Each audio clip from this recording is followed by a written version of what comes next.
जय श्री महाकाल दोस्तों। आपको दिख रहा होगा वास्तविक गहराई, आभासी गहराई और अपवर्तनांक में क्या संबंध होता है, इसकी अपन जानकारी लेते थे। वास्तविक गहराई, आभासी गहराई और अपवर्तनांक तीनों में क्या संबंध देखता है, इसके बारे में अपन देखते हैं। वस्तु को अगर अपन जो है एक बार सघन माध्यम में स्थित है और विरल माध्यम से उसका निरीक्षण करते हैं, उसको देखी जा रही है, और एक बार जो है वो विरल माध्यम में है और वस्तु को अपन सघन माध्यम से देखते हैं, तो अपने को क्या प्रतीत होता है, उसकी वास्तविक गहराई क्या दिखती है, आभासी गहराई गहराई क्या दिखती है, इसके बारे में अपन जो है देखते देखे। तो देखो, अपन वास्तविक गहराई, आभासी गहराई और अपवर्तनांक में क्या संबंध है, इसके बारे में अपन देखते हैं। तो देखो, यहाँ पर अपन जो है सर्वप्रथम जो है वस्तु जो है अपन मान लेते हैं सघन माध्यम में रखी गई है। वस्तु को अपन ने कहा रखा है, सघन माध्यम में रख दिया। ये यहाँ पर इस नीचे की साइड में जो माध्यम है, अपन ने सघन माध्यम मान लिया उसको। यहाँ पर अपन जो है सघन माध्यम मान लेते हैं नीचे। नीचे अपन ने यहाँ सघन माध्यम माना। यहाँ पर नीचे की साइड अपन जो है सघन माध्यम ले लेते हैं और ऊपर की साइड में अपन जो है विरल माध्यम रखते हैं। तो अपन ने क्या किया, यहाँ पर विरल ये सघन माध्यम ले लिया, इधर अपन ने सघन माध्यम रखा। यहाँ अपन सघन माध्यम रख लेते हैं। ये अपन ने यहाँ पर सघन माध्यम रखा है और अपन वस्तु को विरल माध्यम से देख रहे हैं। अपन यहाँ पर जल रख सकते हैं या अन्य कोई जो है माध्यम रख सकते हैं, और अपन जो है इसको अपन ने सघन माध्यम रखा। या आपके सघन है, ये सघन माध्यम है। इधर इधर कौन सा माध्यम है, आपके नीचे सघन माध्यम है और ऊपर विरल माध्यम रखा अपन ने। वस्तु जो रखी गई है सघन माध्यम में रखी गई है। यहां पर वस्तु जो है सघन माध्यम में रख दी अपन ने। वस्तु को सघन माध्यम में रखा और अपन विरल माध्यम से उसको देख रहे हैं। यदि वस्तु से प्रकाश किरणें जो चल रही है, अगर वो लंबवत चलती है तो बिना विचलित हुए सीधी ही क्या होगी, निकल जाएगी। प्रकाश किरण जो रहेगी वो बिना विचलित हुए क्या होगा, सीधी की सीधी ही चली जाएगी। अगर प्रकाश किरण लंबवत आपतित होती है तो बिना विचलित हुए वो सीधी की सीधी क्या होगी, चली जाएगी।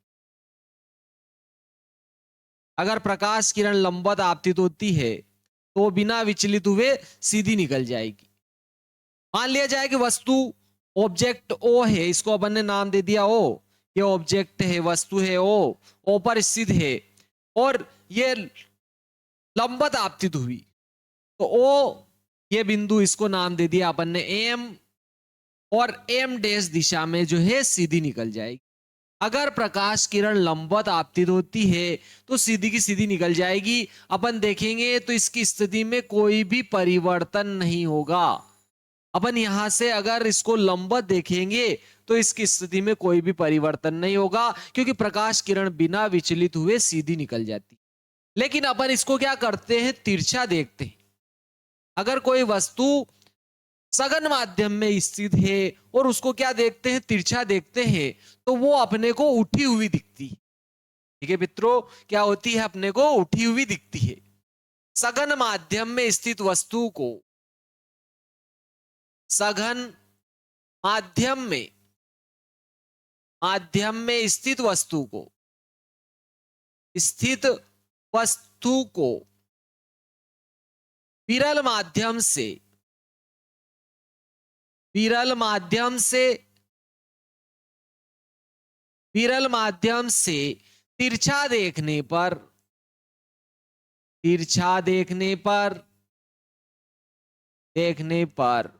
वस्तु उठी हुई दिखती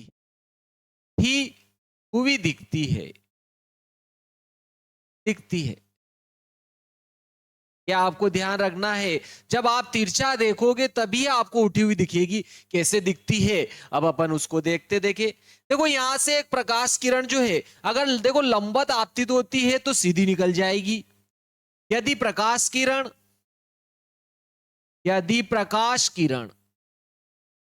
प्रकाश किरण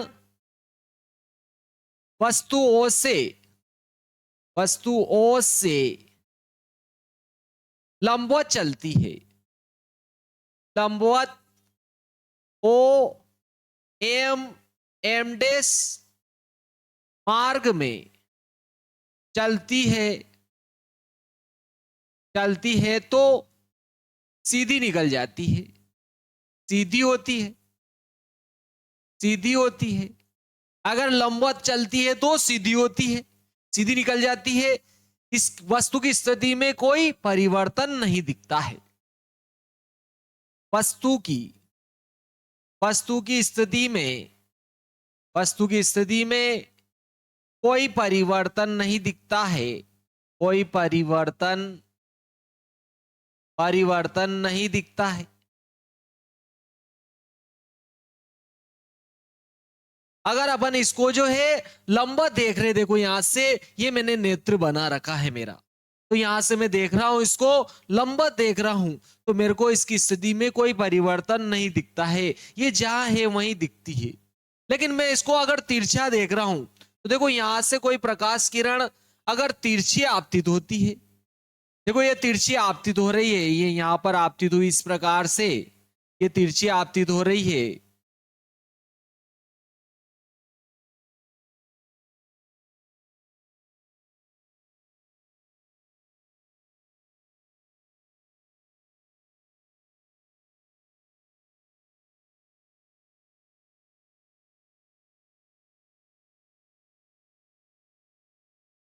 ये प्रकाश किरण क्या हो रही है, तिरछी आपतित हो रही है यहां से।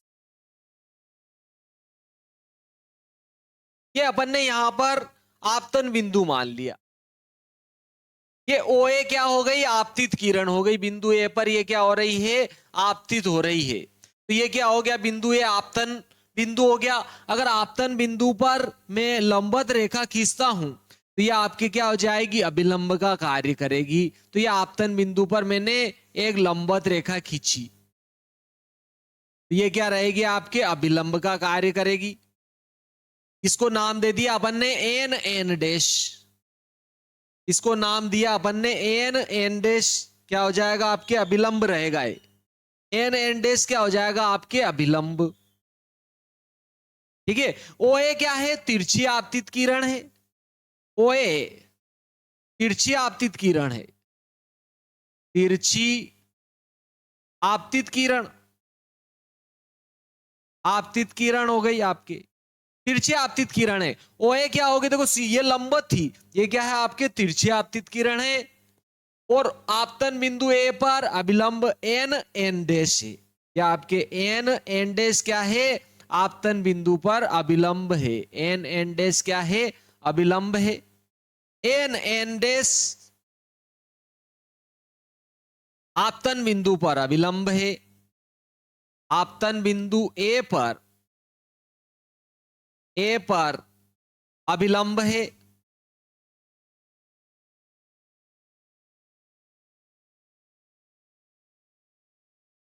अभिलंब है, आपतन बिंदु ए पर ये क्या हो गया, अभिलंब हो गया। तो जैसे देखो ये आपतित किरण OA द्वारा इस अभिलंब के साथ ये जो कोण बनाया जाएगा, इसको क्या कहेंगे अपन, आपतन कोण। तो ये आपतन कोण हो जाएगा। आपतन कोण OAN बराबर क्या हो जाएगा, आपके I। आपतन कोण, आपतित किरण OA द्वारा अभिलंब के साथ, अभिलंब एन डैश के साथ बनाया गया कोण, आपतन कोण OAN बराबर I हो जाएगा। अभिलंब है। आपतित किरण OA द्वारा, आपतित किरण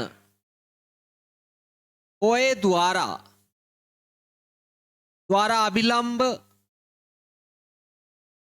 अभिलंब एन डैश के साथ बनाया गया आपतन कोण, बनाया गया आपतन कोण, आपतन कोण क्या हो जाए, OAN बराबर क्या होगा, आपके I हो जाएगा। OAN, और देखो ये आपके OAN और AOM दोनों क्या होंगे, बराबर होंगे। क्यों, क्योंकि ये दोनों क्या रहेंगे, समांतर रहेंगे, क्योंकि ये भी लंबवत आपतित हुई थी और ये भी क्या है, आपके अभिलंब है, अभिलंब है। और जब अभिलंब है, दोनों ही अभिलंब है, तो ये दोनों क्या होंगे, समांतर, और ये तिर्यक रेखा इनको मिला रही है, तो जेड के आकार के एकांतर अंतःकोण होते हैं और वो क्या होते हैं, बराबर। तो ये दोनों कोण यहां पर क्या हो जाएंगे, आपके बराबर हो जाएंगे। ठीक है, तो मैं दोनों कोणों को बराबर लिख रहा हूं, दोनों आपतन कोण की तरह ही कार्य करेंगे। आपतन कोण क्या हो जाएगा आपके, ओ A N, O A N, ये किसके बराबर होगा, ए ओ एम के, या ओ एम ए के बराबर हो जाएगा। और बराबर क्या होंगे, दोनों आई के बराबर हो जाएंगे। इनको अपन ने क्या नाम दे दिया, आपतन कोण। ठीक है, आई के बराबर हो जाएंगे, दोनों इक्वल हो जाएंगे। फिर यहां पर देखो, जैसे ही प्रकाश किरण अगर माध्यम एक ही होता तो ये सीधी की सीधी चली जाती, लेकिन यहां पर तो प्रकाश किरण क्या हो रही है, सघन माध्यम से विरल माध्यम में अपवर्तित हो रही है, तो ये सीधी नहीं जाती है।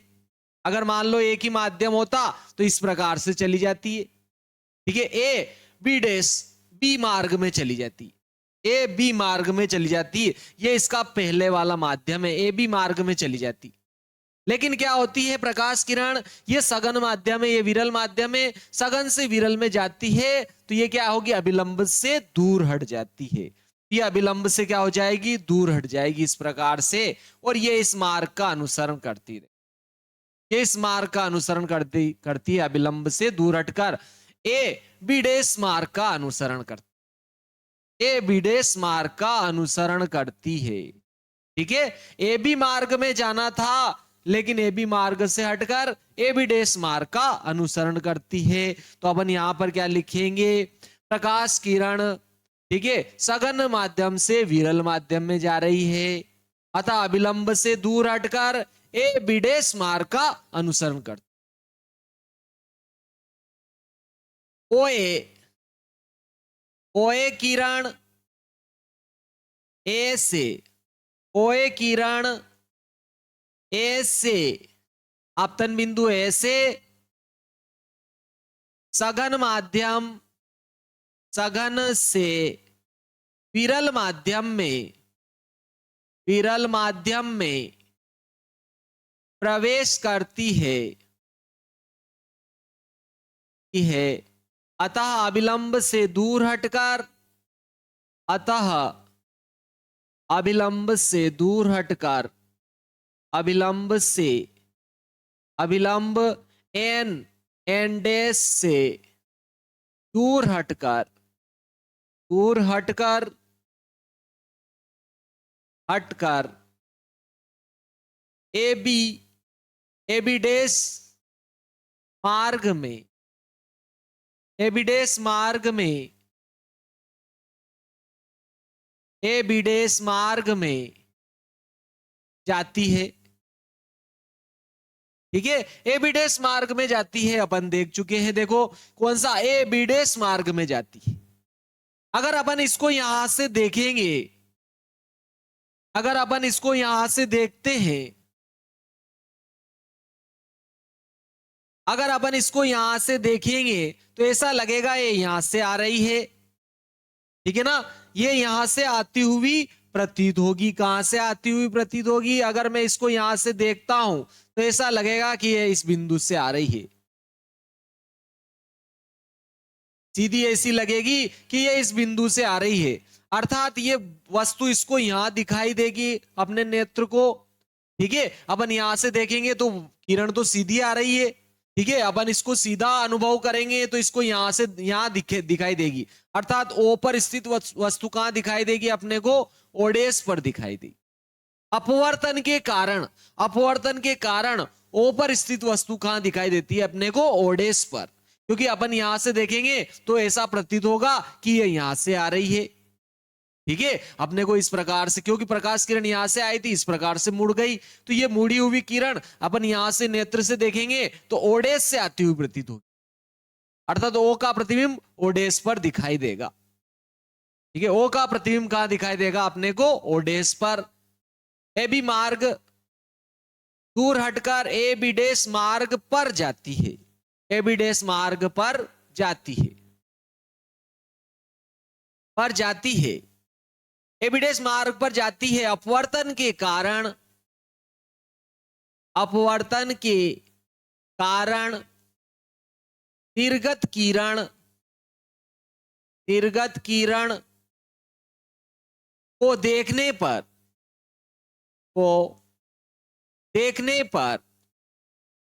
देखने पर ओडेस से आती हुई प्रतीत होती है प्रतीत होती है प्रतीत होती है अतः ओ का प्रतिबिंब अतः ओ का अतः वस्तु ओ अतः ओ का प्रतिबिंब ओडेस पर बनता है ओडेस पर बनता है। कहने का यह अर्थ है कि वो जो वस्तु थी अब ओडेस पर दिखाई दे रही है अपन को। क्यों? क्योंकि ओ का प्रतिबिंब कहां बना? ओडेस पर। ठीक है, ओडेस पर। अतः ओ का प्रतिबिंब ओडेस पर बनता है, बस ओडेस पर बनता है। ओ का प्रतिबिंब कहां बन जाता है? ओडेस पर बन जाता है। और देखो, इस निर्गत किरण द्वारा अभिलंब के साथ जो कोण बनाया जाएगा उसको क्या कहेंगे अपन? अपवर्तन कोण। तो ये निर्गत किरण द्वारा, देखो ये निर्गत किरण तो ये थी, इसके द्वारा ये अभिलंब के साथ जो कोण बनाया जाएगा यह हो जाएगा आपके अपवर्तन कोण। लेकिन देखो ये दोनों अभिलंब क्या है? समांतर। और ये प्रकाश, ये अगर सीधी किरण लेते हैं तो ये आर है, तो ये वाला जो कोण रहेगा आपकी, ये भी क्या हो जाएगा? आर। क्यों? क्योंकि दोनों कोण क्या रहेंगे? किसी समांतर रेखाओं को, दो समांतर रेखाओं को तिर्यक रेखा काटती है तो एक ही साइड के कोणों को कहते हैं संगत कोण। तो ये दोनों संगत कोण क्या हो जाएंगे? बराबर। कौन सा? एम ओ डेस ए और एन डेस ए बी डेस दोनों बराबर हो जाएंगे। और किसके बराबर हो जाएंगे? आर के बराबर। इनको क्या नाम दे देंगे? अपवर्तन कोण। अपवर्तित किरण द्वारा अभिलंब के साथ बनाया गया कोण कौन सा हो जाए? एन डेस ए बी डेस और एम ओ डेस ए दोनों लिख देते हैं अपन। ठीक है, कौन सा हो रहा है आपके कोण?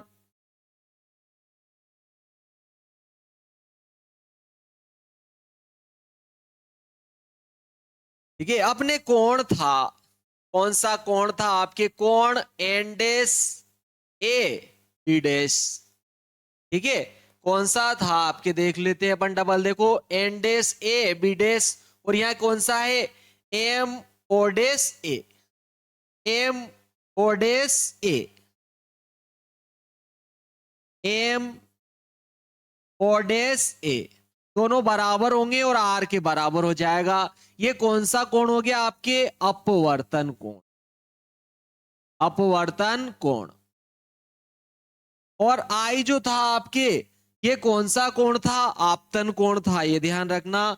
आई जो रहे, देखो आपतित किरण ओए द्वारा अभिलंब एन एन डेस के साथ बनाया गया आपतन कोण ओ ए एन बराबर ओ एम ए बराबर आई था। ये आपतन कोण था, अपन ने नाम दे दिया देखो यहां पर। ठीक है मित्रों, चलो देखते आगे। ये क्या हो गया? आपके अपवर्तन कोण हो गया। तो देखो अब अपन स्नेल का नियम लगा लेते हैं। स्नेल का नियम क्या होता है? जब प्रकाश किरण एक माध्यम से चलकर दूसरे माध्यम में अपवर्तित होती है तो पहले माध्यम के सापेक्ष दूसरे माध्यम का अपवर्तनांक एक नियतांक होता है। ठीक है, एक नियतांक होता है और उसका मान क्या होता है? बोलो, पहले माध्यम में आपतन कोण की जा और दूसरे माध्यम में अपवर्तन कोण की जा के अनुपात के बराबर होता है। से ही अपन ने स्नेल का नियम भी कहा था। तो स्नेल के नियमानुसार देखो, प्रकाश किरण जो है सघन माध्यम से विरल माध्यम में जा रही है तो अपन क्या लिखेंगे? सघन माध्यम के सापेक्ष विरल माध्यम का अपवर्तनांक लिखेंगे यहां पर। ठीक है, अपन क्या लिखेंगे? देखो ये सघन माध्यम में, इसको अपन डी नाम दे देते हैं। डी फॉर क्या हो जाएगा आपके? सघन डेंसर। और यहां पर ये विरल माध्यम हो जाएगा, इसको आर लिख दिया अपन ने, विरल माध्यम को आर लिख दिया। तो देखो D2R जाएगी प्रकाश किरण, तो अपन क्या लिखेंगे? सघन माध्यम स्नेल के नियमानुसार।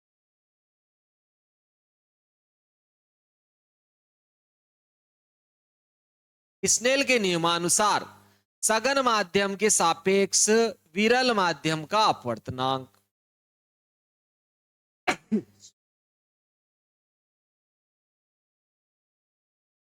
सॉरी मित्रों, चलो देखते हैं।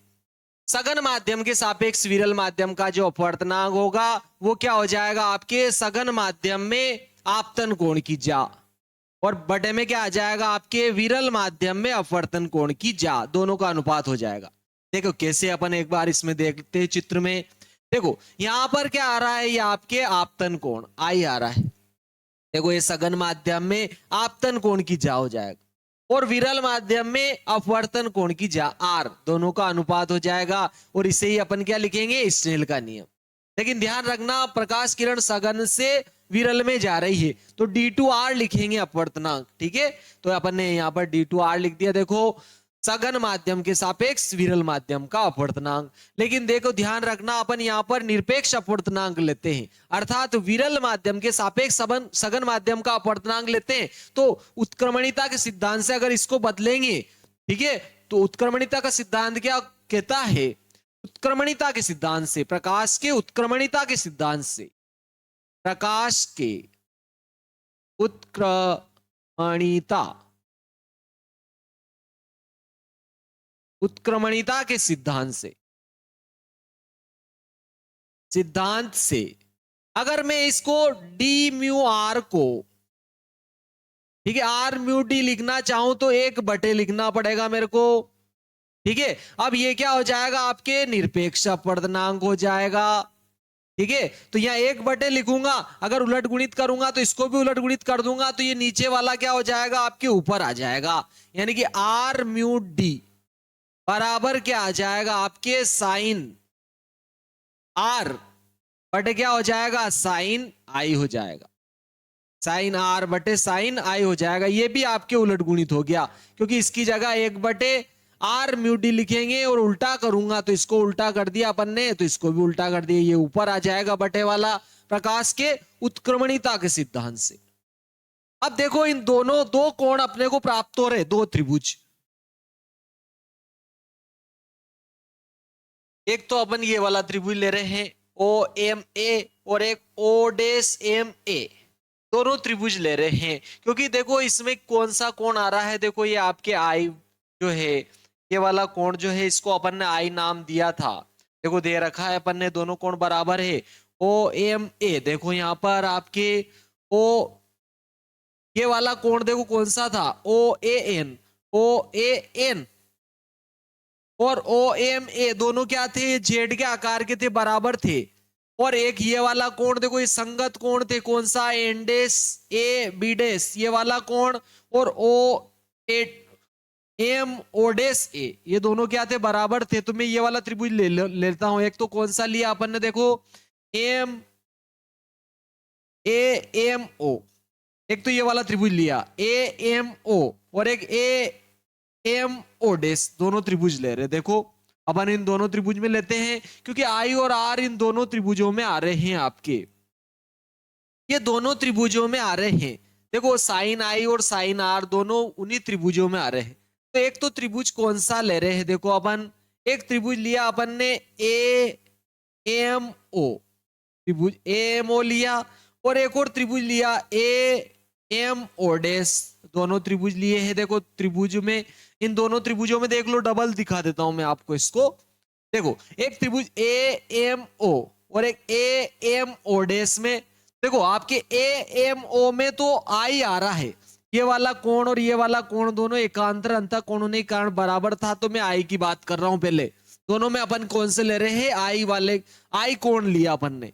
देखो यहां पर ये लंब रहेगा तो ये कोण 90 डिग्री का रहेगा, तो 90 के सामने का ये आपके क्या हो जाएगा, कर्ण। और देखो ये 90 के सामने का ये कर्ण हो गया, और ये आई जो है ये आपके न्यून कोण है। न्यून कोण जो भी अपन त्रिकोणमितीय अनुपात में लेते हैं, जैसे साइन में ले रखा है आई अपन ने, तो त्रिकोणमितीय अनुपात में लिया है इसको, तो इसके सामने क्या हो जाएगा, लंब। अच्छा जो ये आधार रहेगा, ठीक है। तो मैं क्या कर रहा हूं, साइन है ना, उसमें साइन आई ले रहे हैं, अपन ने कौन सा लिया है, साइन आई। देखो अपन इस त्रिभुज में क्या ले रहे हैं, साइन आई, और साइन तो होता है आपके लंब बटे कर्ण। साइन क्या होता है, लंब बटे कर्ण लिया अपन ने। देखो ओ ए एम ओ में, ए एम ओ में अपन ने आई लिया, साइन आई लिया, साइन होता है लंब बटे कर्ण, तो लंब तो क्या हो गया आपके एम ए, और कर्ण हो गया आपके ओ ए। ठीक है, क्या हो जाएगा आपके लंब तो क्या हो गया एम ए और आपके कर्ण हो गया ओ ए। तो अपन एम ए बटे ओ ए लिख देते हैं। ठीक है, क्या लिखा अपन ने एम ए बटे ओ ए लिख देते हैं। वहां पर लिखा अपन ने देखो साइन लंब बटे कर्ण, तो लंब तो है आपके एम ए और कर्ण है आपके ओ ए, ये लिख दिया अपन ने। इसी प्रकार फिर अपन ने साइन आर भी लिखा। देखो साइन भी क्या होगा आपके लंब बटे कर्ण, साइन भी लंब बटे कर्ण होगा, तो लंब और कर्ण डिसाइड कर लेते। देखो इसमें भी देखो आर के सामने का ये लंबी होगा, क्योंकि त्रिकोणमितीय अनुपात साइन में अपन ने आर लिया, साइन आर लिया, साइन क्या होता है लंब बटे कर्ण होगा। तो देखो इसमें भी ये कोण 90 का है, क्योंकि ये लंबवत निकली थी इस पृष्ठ के, तो इसके सामने का ये क्या हो गया आपके कर्ण, और ये लंब रहेगा आर के सामने का, बचा जो आधार है उससे कोई मतलब नहीं है दोनों में, तो लंब बटे कर्ण, तो लंब तो इसमें भी एम ए है और कर्ण इसमें ओडेस ए है, ये ओडेस है, ओडेस ए है। चलो उसमें अपन लिख देते हैं लंब तो अपन ने क्या लिया एम ए और कर्ण है इसमें आपके ओडेस ए, ये लंब बटे कर्ण लिख दिया। चलो दोनों में मान रख देते हैं, ये आर म्यू डी तो ऐसे लिख दिया अपन ने, विरल माध्यम के सापेक्ष सघन माध्यम का अपवर्तनांक है, तो आपके साइन आर का मान देखो, साइन आर का मान क्या है आपके, साइन आर का मान एम ए बटे ओडेस ए, ये साइन आर की जगह लिख दिया अपन ने एम ए बटे में क्या आ रहा है आपके ओडेस ए। फिर नीचे साइन आई आया, साइन आर का साइन आई का मान आ रहा है आपके एम ए बटे में क्या आ रहा है ओ ए। तो देखो दोनों में एम ए से एम ए कट जाएगा, ये ओ ए उलट गुणित होगा तो ऊपर आ जाएगा, और ये ओडेस ए बटे में हो जाएगा आपके। अब देखो ओ ए और ओडेस ए को देखो, अगर ओ ए और ओडेस ए को देखते हैं अपन, देखो ये ओ ए और ये ओडेस ए, अगर अपना ये जो नेत्र है देखो अगर इधर होता, अगर अगर अपना नेत्र क्या होता बोलो, इस एम के क्या होता पास में होता, बहुत पास में होता।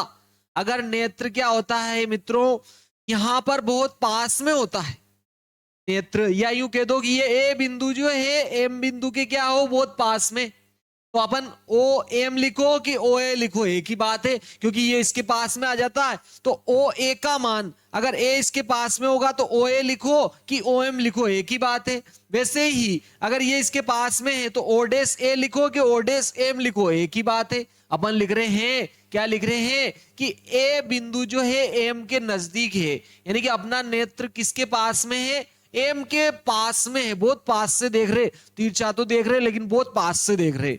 तो फिर क्या होता है देखो यहां अपन लिख देते हैं यदि नेत्र एम के नजदीक है, अगर नजदीक है तो अपन ओए की जगह तो क्या लिख देंगे अपन, देखो ओए की जगह ओ ए की जगह ओ एम लिख देंगे, ओ ए की जगह ओ एम लिख देंगे, और ओडेस ए की जगह, ठीक है ओडेस ए की जगह ओडेस एम लिख देंगे। देख लेते हैं अपन, देखो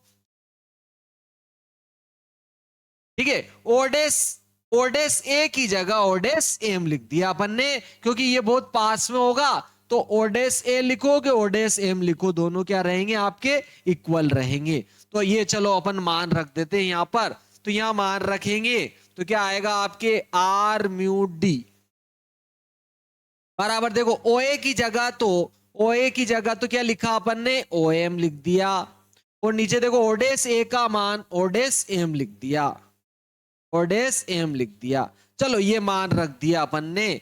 चलो रखते हैं इन दोनों मान को। विरल माध्यम के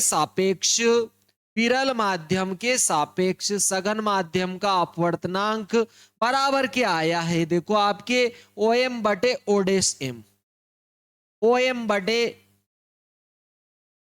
ओडेस एम।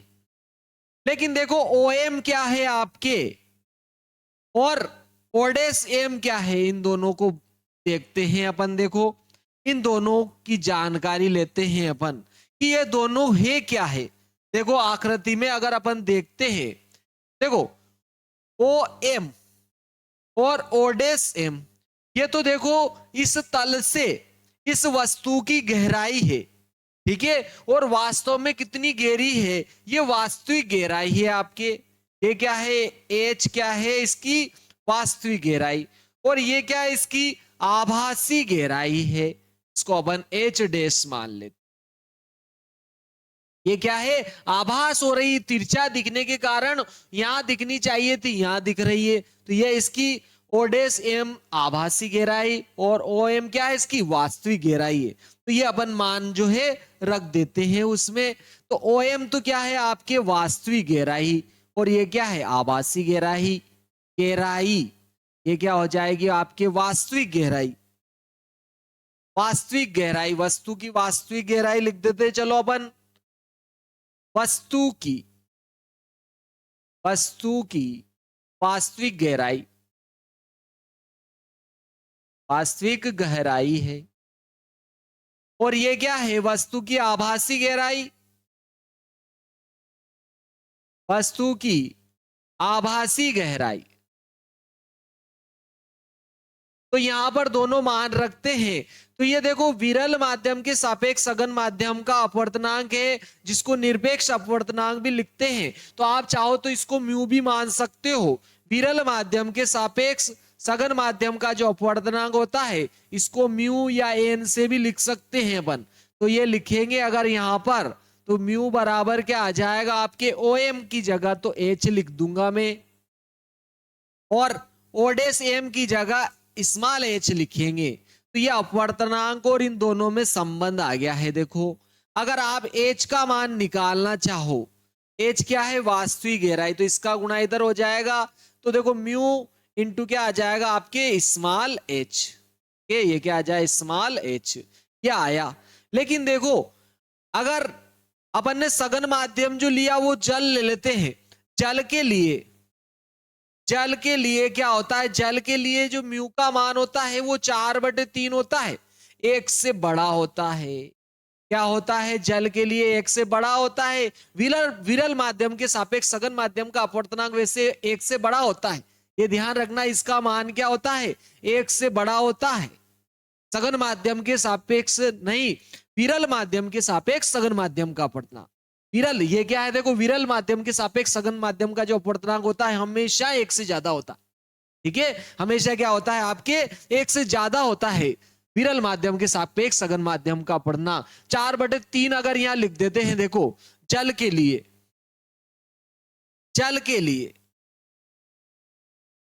के लिए ये वास्तविक गहराई हो गई, ये आपके क्या हो गई, इसका मान तो देखो जल के लिए क्या आता है 4/3 इंटू एच आ जाएगा। यानी कि कहने का यह अर्थ है कि देखो एच म्यू का मान विरल माध्यम के सापेक्ष सघन माध्यम का जो अपवर्तनांक होता है एक से ज्यादा होता है, ये एक से ज्यादा होता है, ठीक है। ये इसका मान क्या होगा, एक से ज्यादा होगा, इसका मान एक से ज्यादा होगा। और ये क्या है आपके देखो आभासी गहराई है, तो इसका भाग लगेगा, एक से बड़े का भाग लगेगा, तो आभासी गहराई क्या रहेगी, कम, ठीक है। यहां पर अपन पहले ये बात नोट कर लेते हैं। देखो ठीक है, यहां पर देखो म्यू का मान एक से क्या होता है बड़ा, तो अगर आप एच का मान यहां से अगर कैपिटल एच का मान निकालोगे तो ये आएगा, और स्मॉल एच का मान निकालोगे तो क्या आएगा, एच बटे म्यू आएगा, ठीक है। और देखो जल के लिए या विरल माध्यम के सापेक्ष सघन माध्यम का जो अपवर्तनांक होता है वो एक से क्या होता है, बड़ा होता है। विरल माध्यम के सापेक्ष सघन माध्यम का अपवर्तनांक म्यू का मान क्या होता है, एक से बड़ा, म्यू का मान एक से क्या होगा, बड़ा। क्यों, क्योंकि ये विरल माध्यम के सापेक्ष सघन माध्यम का अपवर्तनांक है, ये एक से बड़ा होगा, तो देखो एक से बड़ी संख्या का भाग लगेगा, तो एच का मान इस एच से क्या होगा, छोटा, यानी कि आभासी गहराई वास्तविक गहराई से क्या होगी, कम, ठीक है। म्यू बड़ा है एक से, इसलिए क्या होगा आपके एच छोटा होगा, किससे, एच से। एच जो है वो क्या होगा, कैपिटल एच से छोटा होगा, यानी कि क्या होगा, आभासी गहराई वास्तविक गहराई से कम प्रतीत होती है, ठीक है। आभासी गहराई, आभासी गहराई अर्थात आभासी गहराई वास्तविक गहराई से, वास्तविक गहराई से कम होगी।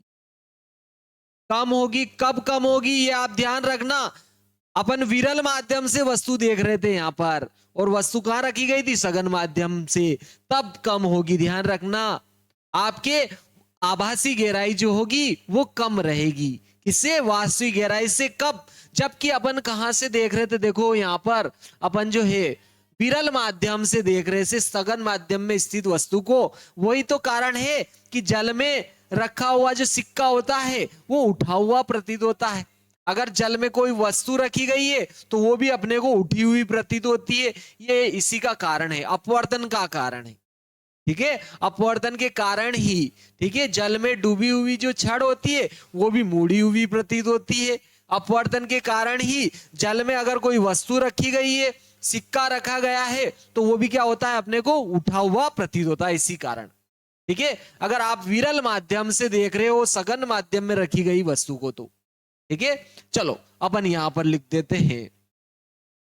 अगर अपन देखो यहां पर ध्यान रखना, H का मान देखो, जल के लिए भी अपन चेक कर लेते इसको, जल के लिए भी इसको अपन जो है चेक कर लेते। कोई सा भी ले सकते हो, कोई जरूरी नहीं है आप कौन सा मान ले रहे हो। ठीक है, जल के लिए इसका मान क्या होगा, देखो H का मान क्या होता है, स्मॉल इस H डेस का, देखो H बराबर क्या आया, कैपिटल H बटे म्यू। स्मॉल H बराबर कैपिटल H बटे म्यू आया आपके। स्मॉल H बराबर क्या आया आपके, कैपिटल H बटे म्यू आया। और जल के लिए म्यू का जो मान होता है वो 4/3 होता है। तो यहाँ 4/3 लिखोगे तो H बराबर क्या होगा, देखो ये 3 ऊपर चला जाएगा, उलट गुणित होकर ये क्या हो जाएगा, ऊपर चला जाएगा आपके, ये ऊपर चला जाएगा, ये नीचे आ जाएगा और H इधर आ गया। देखो यानी कि कहने का ये अर्थ है कि आभासी गहराई वास्तविक गहराई की 3/4 होती, 3/4 होती है। अतः सघन माध्यम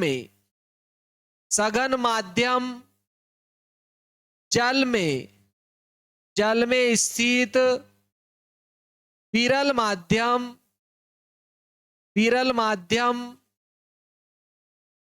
वायु से देखने पर आभासी गहराई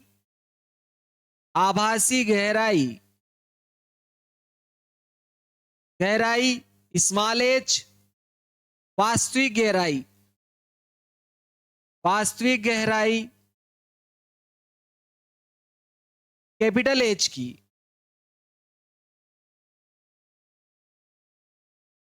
कैपिटल H की 3/4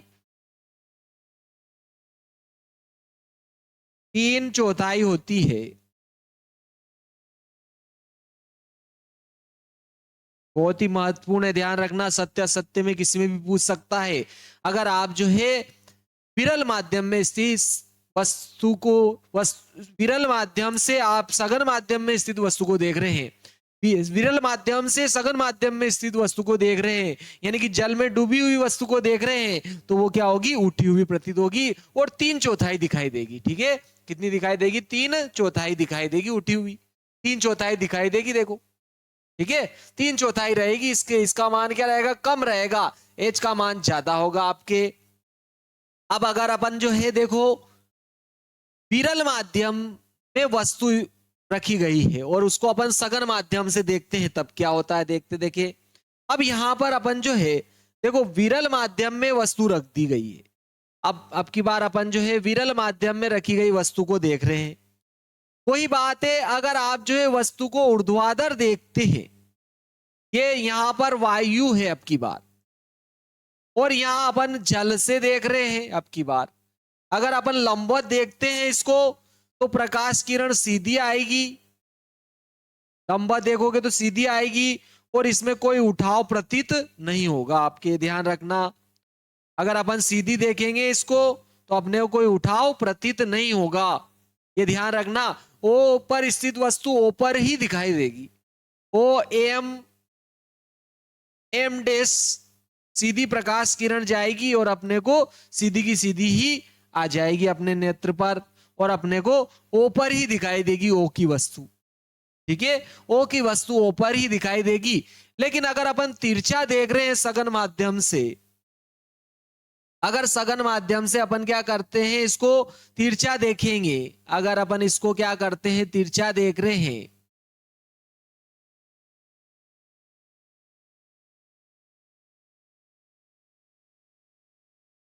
अगर इस वस्तु को अपन क्या कर रहे हैं, तिरछा देख रहे हैं,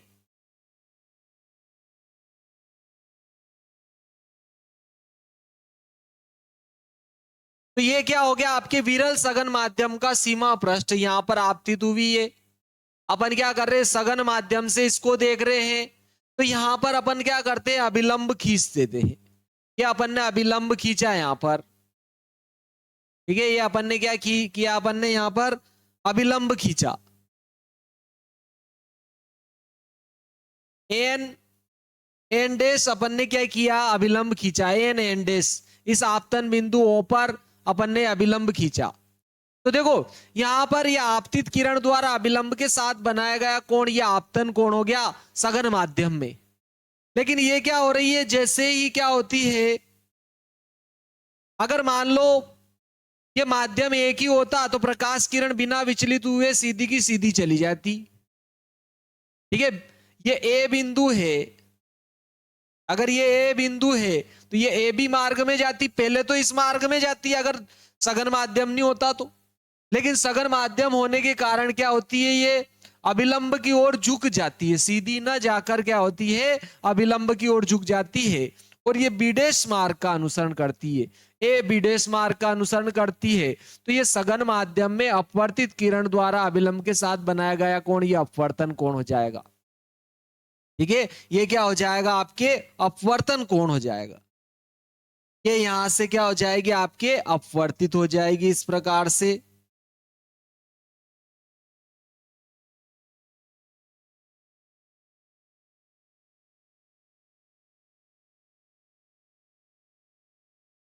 यहां से अगर अपन देखेंगे इसको, तो इस प्रकार से ये क्या होगी, अभिलंब की ओर झुक गई साहब, ये अभिलंब की ओर झुक गई है। इस प्रकार से बीडेस ए बीडेस मार्ग का अनुसरण किया।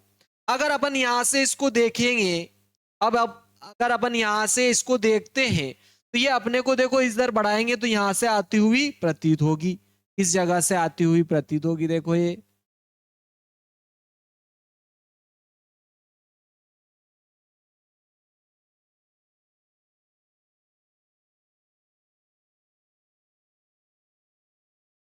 यहां से आती हुई प्रतीत होगी ओडेस से। यहां से देखोगे अपन सीधा, तो सीधी यहां से आती हुई प्रतीत होगी। तो देखो अपने को क्या हो रही है, अगर अपन सघन माध्यम से इसको देख रहे हैं, जल क्या है, सघन माध्यम, और वस्तु वायु विरल माध्यम में रखी गई है, वस्तु विरल माध्यम में रखी गई है,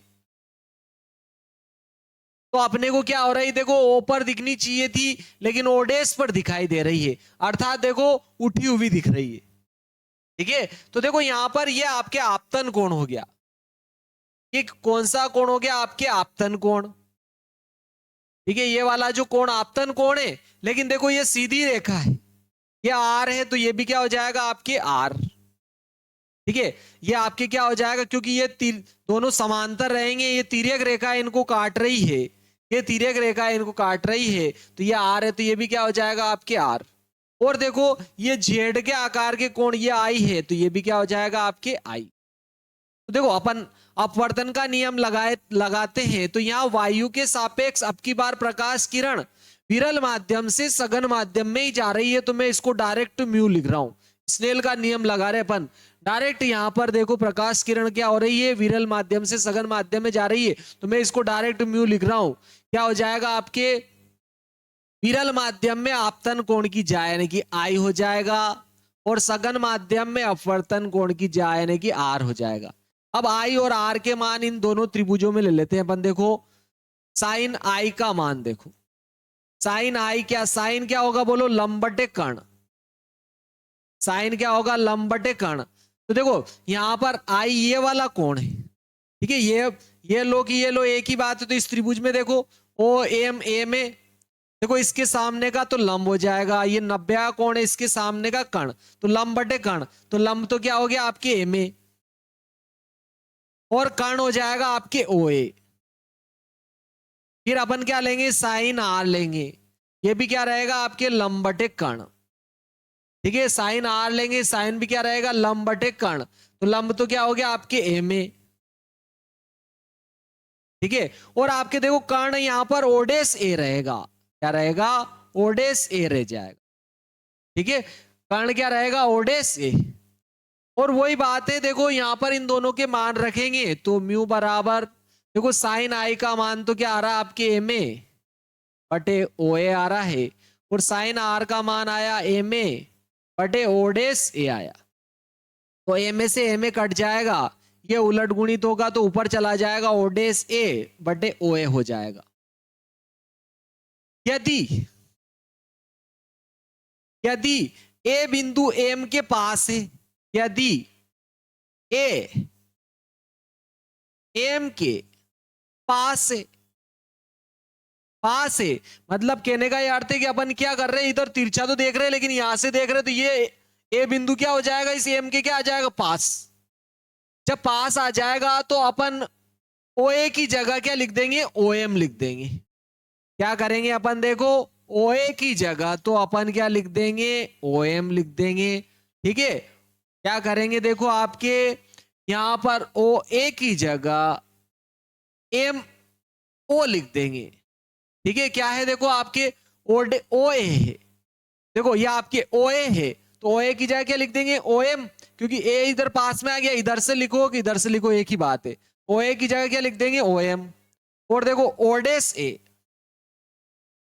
या आपके ओडेस ए की जगह ओडेस एम आ जाएगा, ओडेस एम आ जाएगा, तो ये दोनों मान इसमें रखते हैं, तो म्यू बराबर क्या आएगा, ओडेस ए की जगह ओडेस एम लिख दिया अपन ने, और देखो ओ ए की जगह ओ एम लिख दिया, ओ ए की जगह ओ एम लिख दिया, और ये दोनों क्या है देखो, ठीक है, ये दोनों क्या है, ओ एम, देखो आपके ओ एम ये वास्तविक गहराई है, इसको अपन ने कैपिटल एस से लिखा था, और ओडेस एम देखो आपके ओडेस एम क्या है, आभासी गहराई, इसको स्मॉल एच से लिखा है अपन ने, उसमें भी और इसमें भी सेम, दोनों में सेम ही रहेगा, ध्यान रखना, ठीक है। यह क्या हो जाएगी आपके वास्तविक गहराई, वास्तविक गहराई, और ये हो जाएगी आपके आभासी, आभासी गहराई, आभासी गहराई। तो देखो ओडेस एम की जगह मैंने एच लिखा, और ओ एम की जगह अपन ने कैपिटल एच लिखा। अब यहां देखो आप इस एच डेस का अगर मैं मान निकालता हूं तो इसका गुणा इसमें होगा, एच में म्यू का क्या हो जाएगा गुणा, ठीक है। और देखो ये विरल माध्यम का अपवर्तनांक है, विरल माध्यम के सापेक्ष सघन माध्यम का अपवर्तनांक, और इसका मान सदैव एक से क्या होता है, बड़ा होता है, ठीक है। म्यू का मान क्या होता है, एक से बड़ा होता है, तो ये एक से बड़ा होगा, एक से बड़ा का इसमें गुणा करेंगे तो एच का मान बड़ा हो जाएगा, यहां पर ध्यान रखना, एच बड़ा होगा किससे, एच डेस से। अरे ये एच इस कैपिटल एच से बड़ा हो जाएगा, क्योंकि इसको अपन ने अब की बार यहां एच लिखा है स्मॉल एच, और इसको लिखा है अपन ने कैपिटल एच। अब की बार क्या आया देखो, आभासी गहराई ज्यादा आई किससे, वास्तविक गहराई से, ठीक है। अगर आप विरल माध्यम में स्थित वस्तु को सघन माध्यम से देखोगे तो वो उठी हुई दिखेगी अब की बार, तो यहां अपन लिखेंगे अतः, अतः विरल माध्यम में, विरल माध्यम में स्थित वस्तु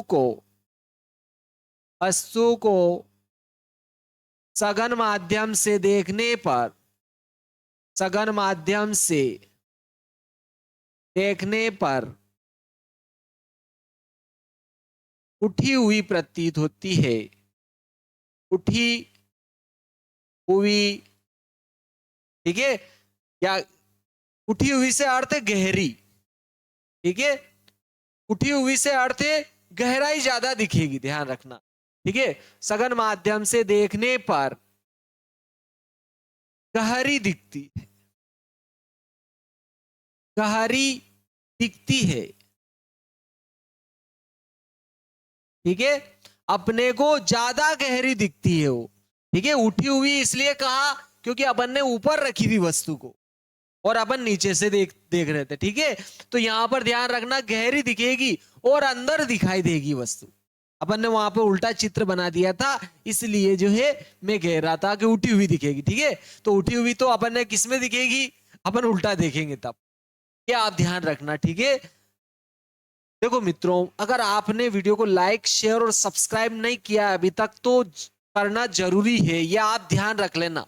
लाइक करना, शेयर करना और सब्सक्राइब करना जरूरी, ये आप ध्यान रख लेना। और बेल आइकन को भी जरूर दबाएं ताकि आने वाले नए वीडियो आप तक पहुंचे, ठीक है। कमेंट भी जरूर करा करें। जय श्री महाकाल। तो